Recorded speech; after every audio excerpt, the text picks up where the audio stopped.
We've been trying to understand what the cutbacks and clawbacks impacting health and human services, and particularly SAMHSA, the Substance Abuse and Mental Health Services Administration, mean for treatment providers and patients nationwide. Conversations with expert Andrew Kessler have helped tremendously to illuminate what these changes are, what organizations are affected, what programs are affected, and also the changes might be coming in the future. It can be tough to understand for most people who are unfamiliar with the government organizations that are responsible for funding substance use and mental health treatment, what these changes mean. We have heard about in the media the layoffs, certainly at these organizations, that are impacting the dedicated employees at these organizations. And we've also heard some media coverage about organizations that are affected. But it can be difficult to wrap our heads around the bigger picture and really see how these changes are affecting the ability of providers to deliver services. Today, we have that opportunity, thanks to the help of Tim Carpenter, who, as you'll see in this video, is a tremendous human being who is dedicated to providing high-quality recovery residences for people in early recovery. Tim Carpenter is the operator of Hearthstone House, which has 3 recovery residences in the Houston area of Texas, and has been directly impacted by these changes. So please join us for a conversation where we understand a little bit more about what Hearthstone House does and other organizations like Hearthstone House, and how these changes are impacting their ability to deliver a crucial part of the continuum of care that helps people maintain recovery. From a policy standpoint, from a general funding standpoint, these things are happening. The question is, how is this affecting people who are providing services and individuals seeking recovery? And so here we are talking today. You're a human being that has tremendous lived experience and was also really, again, I think on a mission to help people through Hearthstone Houses. So Hearthstone Houses, you're in Houston, Texas. It looks like you have 1 house for people who identify as men, 2 houses for people who identify as women. One of the distinctions about your programs is that you are NAR and THRON level 3 certified, and that's really very meaningful to a lot of people. I think that there are roughly something between 11,000 and 17,000 recovery residences, throughout the United States. Not as many are actually certified by NAR or THRON. It takes something to do that. You have to adhere to a quality standard and provide certain services. And this is hugely important for people in the recovery community. Many people know the work of NAR. And so, for example, and I know this not only by looking at the Hearthstone website, but also just in rechecking the NAR standards. So there's supervision of the houses, there's licensure, you have case management, you have a set of policies and procedures that are followed. There are life skills that are taught or practiced and discussed. You have outside connections to clinical programming, whether that be IOP, or other types of programming. There are facility managers. These are programs. What you're operating is something that follows high quality standards of recovery residences. You're doing work to ensure that people have the resources that they need to maintain recovery and access treatment, I believe, during their time with you. And that's very important for people to understand. If you would, could you maybe just talk about,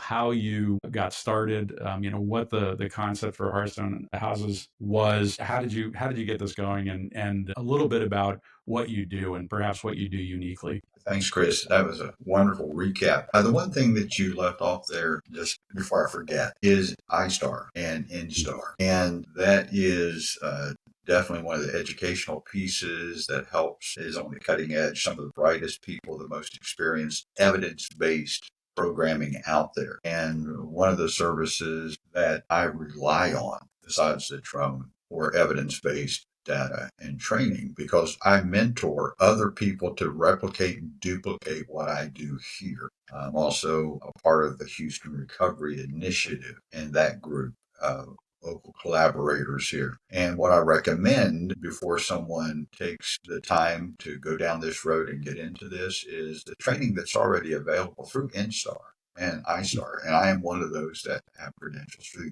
them as well. And a few months ago I checked, and I think there's 7 of us in the nation that carry all those. Yeah, so okay. This is not my chosen profession or career. I am a person in long-term recovery, 45 years plus. I've had quite a good run.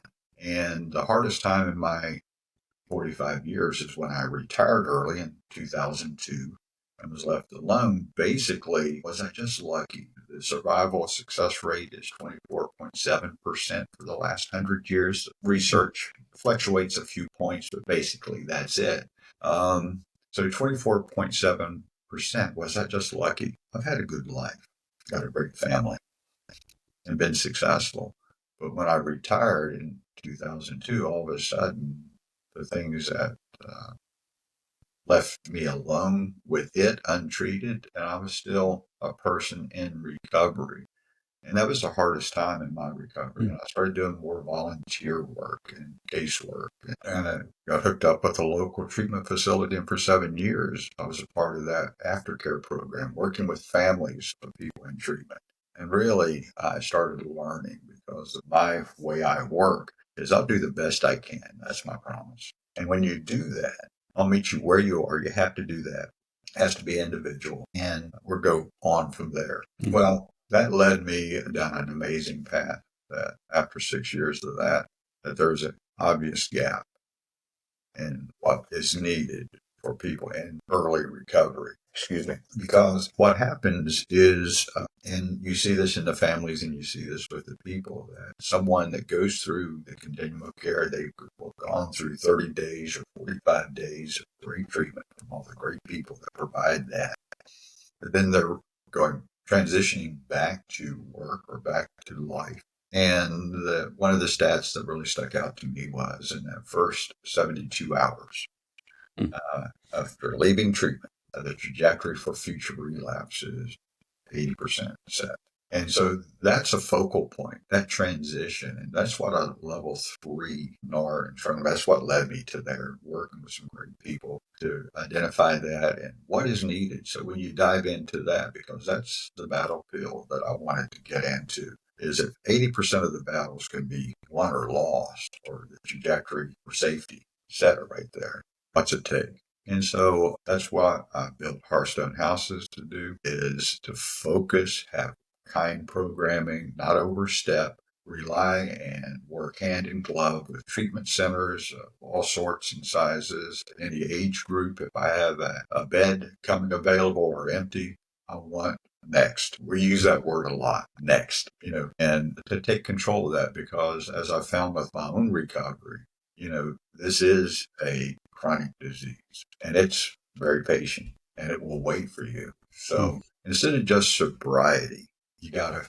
find another thing that I found is serenity, where you gain back control, direction, and comfort with one person. Who is that? Yourself. You got to have faith in your own decisions and your own judgment, and you got to be able to own and not self-stigmatize. That's where the battle is. And I mentioned earlier that I learned a lot, and with the Trome, with Instar, with a NAR, and a saying that Albert Einstein, give it away. You don't really understand something when you can explain it to your grandmother. And so I dug in with that principle. And if I could get good enough, do enough research, provide enough facts, enough support, enough time, one-on-one, and provide a program through these great resources to traverse that place right there, those first crucial 45, 60, 90 days. And the average stay at Hearthstone Houses is 4.5 months. I do have some people that have been there for more than 2 years because they just like it. And I've got them in training, and they're RAs and taking back their life and doing all kinds of wonderful things. So in a nutshell, that's fantastic. Can you describe a little bit? I mean, what is, for people who may not be aware, I think a lot of the folks who are watching us, might be aware, but for those who are not, what happens at a recovery residence? And you had mentioned this crucial bridge, not only that first 72 hours, but early recovery is very, very hard for people. And there is so much self-stigma, there's shame, there's guilt, there's all these things, that we're coming to grips with. But what is it like? I mean, what is the environment? What is it like to live in a Hearthstone house? Well, we rely heavily on the social model of recovery. I'm 45 years down that path. Okay. The people that I have, my RAs, and the people that I'm involved with, we all speak the same native language. You found your people. Amazing to start. And on that social model of recovery, I grew up in West Virginia, and it was 45 years ago. But today I live in Northwest Houston, and the times have changed. The places have changed. And who better to help guide a new person stepping in that door today that's coming out of recovery with the realization of just how bad they screwed up, and that's crushing. So, who is the best person qualified to meet them and settle them in that first night?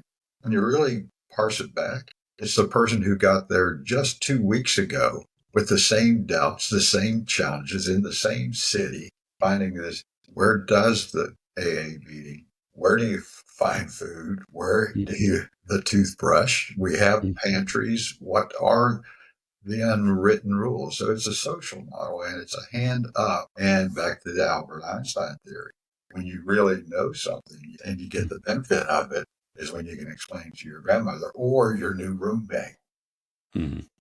And it goes, and so it's a continual, perpetual motion, if you will, because I have people that have been there for up to 2 years, and they're teaching there and have taught people that are now there for a few months, and those few months are the ones that part of our preparation when we have a new intake is you know what your job is, because you're going to be sitting in that seat. Mm-hmm. Wow. Now that's just conceptually you see how that works, and man, you have great things at play right there. Absolutely. That's it's fantastic. I will add in, I just as a point, and I made a couple of notes, before we started chatting. We had the pleasure of working with a large Minnesota treatment provider who conducted the largest study of the effectiveness of recovery housing in the nation. And it had an N or participants, over 7,000 participants in this study. These are individuals who were participating or engaged in intensive outpatient treatment with a combination of recovery residences that followed quality standards. And there were many crucial findings, but some of them indicate that 30%, they're 30% more likely. People who access recovery housing in conjunction with treatment are 30% more likely to complete treatment, than those who are not. And they also experience significantly reduced anxiety, depression, and other symptoms, during and after treatment. And there are really a lot of other findings that are vital about this. It works. Another thing that I think is important for people to know, and it comes at a really interesting time. Not long ago, I think it was at the end of 2024, last year, ASAM incorporated recovery housing in its edition 4. Recovery housing is now part of the recommended ASAM criteria. That's the American Society of Addiction Medicine. It recognizes the critical role that places like Hearthstone House, occupy. It's a crucial part of helping people find recovery.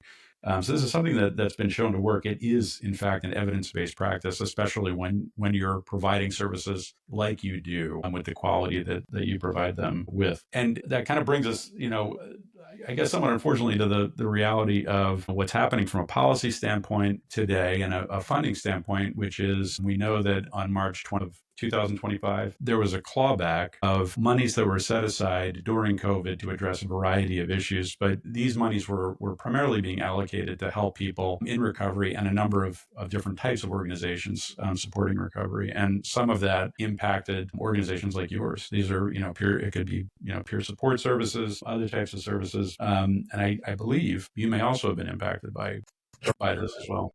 Yes. And if I can take just a minute to see how I've been impacted to set it up. For the last 5 years, I've been part of a research project, RRH-EA, which is for emerging adults, and Be Well Texas, the state of Texas, in conjunction with them to study and support young adults ages 18 to 25. And of that, our population is usually about 25% in that category. And since being engaged, the trajectory and the math and the science that works there, if you affect earlier change, the outcomes later is just simply cheaper. Instead of incarceration or welfare, the trajectory changes and the numbers are, if you just want to look at it numerically, Mm-hmm. I would think that politicians are getting behind that. Well, so that made good math and good sense. And the initial project was 3 years and was successful and was extended for the last 2 years. So it's been a total of 5 years. And for the very first time, and you mentioned recovery residents here in the state of Texas, the first time the words recovery residents were mentioned and passed into law was House Bill 299.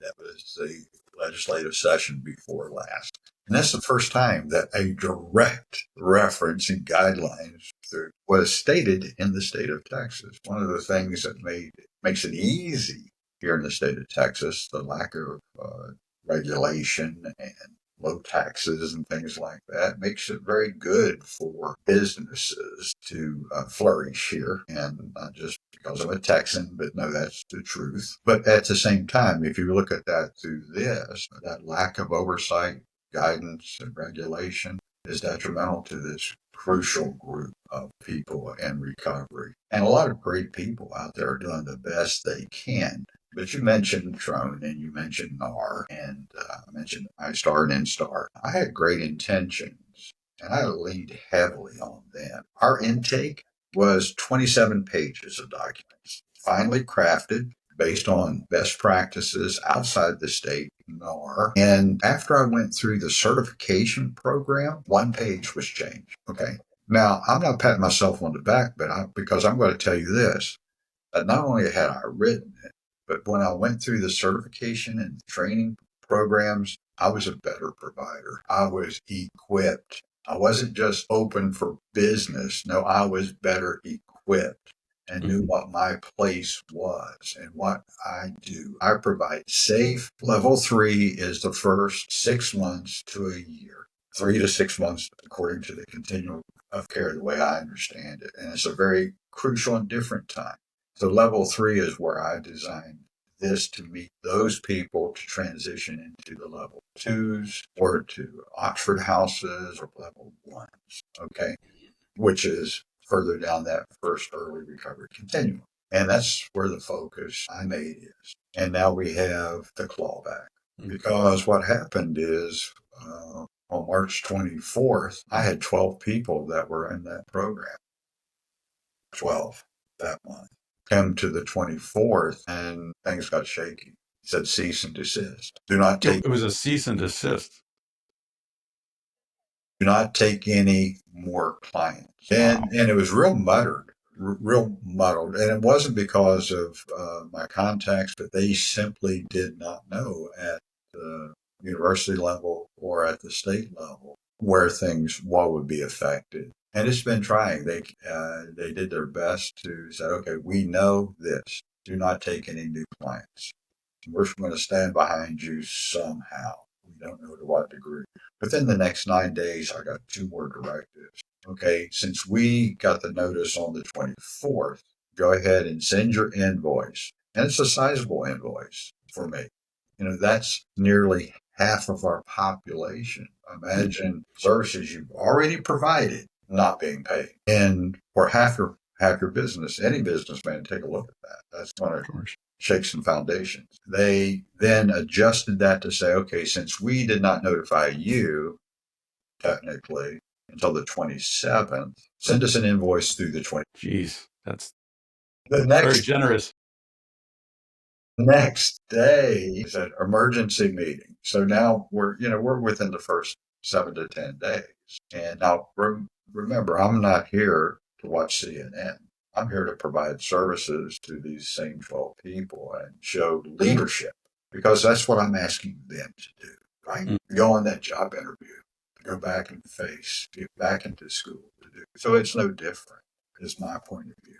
And so they're in it with me. So I'm going to hold myself accountable to that same standard. And so then we got the good news that, okay, we need to go back for the 3rd time. Now I need you to recreate the invoices. And I need you to invoice me one time, March the 1st through the 24th, separate invoices and backing information for the 25th through the 1st. And then hopefully we're going to be able to extend through existing funds that we have another or like or unknown funds because we're now mid-April. Right. Okay, so we're mid-April, so I'm waiting on a check and still have three of the people was already planned transition, went ahead and left. And so that brought us down to 9. And then since then we had 2 more. And that's, we usually get about 3 to 4 people per month intake. And that matches how many people are transitioning out. And so in a nutshell, that's what we've experienced. We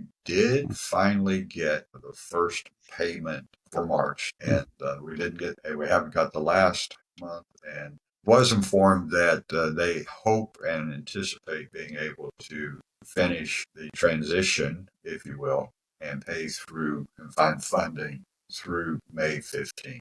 Now that's just my organization. And they came up with, I mean, a lot of great people involved in that and doing the best they can. And the aforementioned, and not only are the jobs being cut at SAMHSA, but guess what? The same people that have been working with me on this project for 5 years are getting pink slips. Wow. And so we're working through this at all levels back to try to provide the service. And so that's where we are. The transition that they're most recently, as of yesterday, 2 days ago now, their HS is requesting status by individual for what the exit looks like. Wow. How many people have found other places to go, other programs perhaps that were not cut, and they're asking for a detailed list of. And the good news is, I have been able to. Let me just throw a glory flag up in my program. The average person that comes out of treatment, even if they're an emerging adult that has lost employment or not been employed, of course, broke, they find a job within 4 weeks. Wow. Here in the local community. So those people that had been here and established and they're transitioning through the continuum of care that we love. Okay. And this is how it works. And so you just give me 6 weeks and we'll make it happen. I think we've only lost really one person that outside of that. So my people, I'm happy to say, are going to be a lot of work, but it's still the future. A lot of people are stepping up and doing their thing. It's tough. And believe me, it's been a lot of hours just trying to keep focused on why we're here. That's the biggest conundrum. A lot of our focus has shifted on this life event, if you will, which we're supposed to be protecting people from, right? Insulating, allowing them the space to heal. And that's what's been affected. And that's what we're unfortunately seeing right now. Absolutely. I mean, it's creating a huge amount of uncertainty, and that's, in many ways traumatizing. I think to people, it's very hard. So this is what, is actually happening. I mean, do you know what happens next? Is there any clarity around that, or are you receiving information, from? And not at all. There's other programs that have not been affected, and there's a couple that are ongoing that I'm applying for by the 29th of this month. I don't know the startup date. But for right now, I come from a different background, as you mentioned. I grew up in business, and this is my passion, and this is definitely the most rewarding thing that I've done. But sustainability is one of the things we teach. It's not just a chapter in recovery. It's dealing with this. So I will be applying for other things. I will be cutting back. We will be doing the necessary things to keep the doors open. And I think this too will pass. It's interesting though. And it's just for me, the way I look at it is to show leadership, to show I am a person in recovery, and yes, this is what life looks like. And this is the model that I need to project. And I trust the great minds out there and the people that are trying to do their version of support the program. And this shift has been a challenge. I'm sorry that it has been a challenge. And, I think one of the things that, is very evident in, you telling your story. And I think, should be apparent for people, who are watching and listening is that it's more than, of course, a business. And you said it yourself, you've had a very successful, career and this is something more. And it brings me, this might be a little contracted, frankly, but try and follow me here if you would. But I could not help notice that you end your emails with Montani Semper Liberi, which is the state motto of West Virginia. You mentioned that you're from West Virginia, but that is, mountaineers are always free.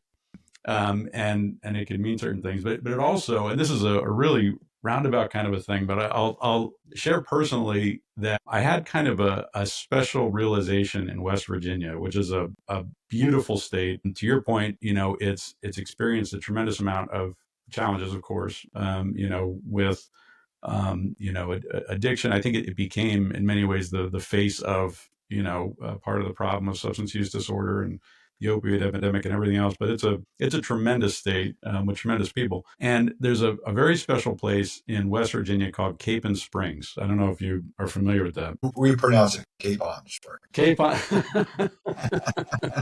Well, that's a wonder. Capon. I learned something every day. I'm from, up northeast and we mispronounce it as Capon, but yeah, Capon Springs. But that is a wonderful community. And there's a wonderful family style resort. It's a dry family style resort that's been there, I think, since maybe the 30s, something like this, Capon Springs. And it's a wonderful, the springs themselves are actually the source of the water that was supplied to the Olympians in, I think it was 1928. It has curative properties, it said. But the person who started Capon Springs was a man named Lou Austin, and he wrote a book called You Are Greater Than You Know. And that book was about his journey to find a relationship with his higher power and how that led him to have a successful life with his family and his business, and essentially to instill trust in other people. It's a really spiritual mission, what he did. And it reminded me very much of your story and what you're talking about. And I think that's really important. I know it was a roundabout way to get there, but it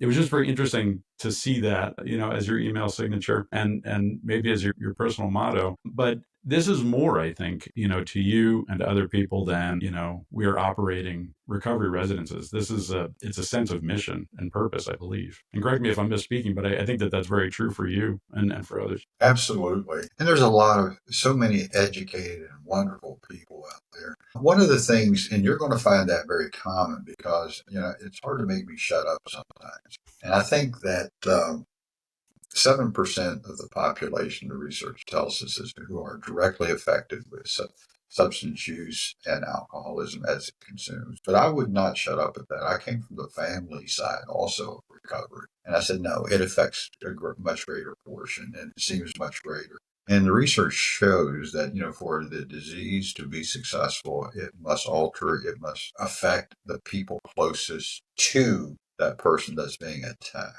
Okay. And that's the self-stigmatization and the stigma, the internal stigma, not outside stigma, that is its large weapon, very effective weapon.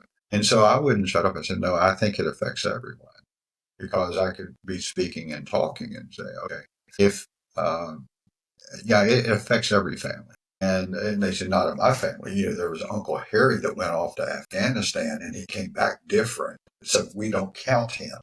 Or the same thing back in my generation went to Vietnam. I said, no, it's much more. Let's look around there. And research that I saw here, I can't recall it's not every family, but the true statistic that research that they said that 90% of all people in the United States have lived under the same roof with someone directly affected. Although that's 7% of the population, 90%.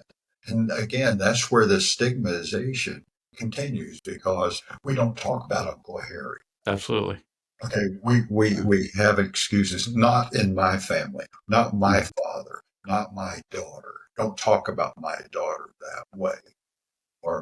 And that's the stigmatization that we as a society, as we shed the light on it, welcome. And especially with these groups, when you see a group of family members get together, and they don't think they're the, instead of being the only person on the block that they have to hide this from, they can come out and come to a group where the person across the room that they just met can finish their sentences, and they realize that this is a disease. What? You mean we didn't go down the wrong aisle at Walmart and pick up the wrong thing?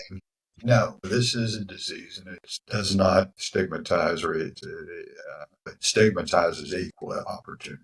Yeah, So, absolutely. Absolutely. Well, thank you very much. I know we could talk about this, for a long time. And I think what you shared is so insightful and really crucial. It's vital that people understand, who's being affected. It's certainly people like yourself who are very clearly mission driven, and if I may, I have a real spiritual connection to this work of helping other people, and that these funds are vital in helping people access that. This is a real world effect, of some of these policy decisions that we don't really get to see and understand. But you've helped us, understand how it's affecting you and the people that you serve and that you help. And that's thank you so much for sharing that. well, I It's, greatly appreciate the opportunity, and I'll continue to follow and the work that you do, because I have my head down here and I have my hands full, and I'm loving it, and I appreciate everything that you do.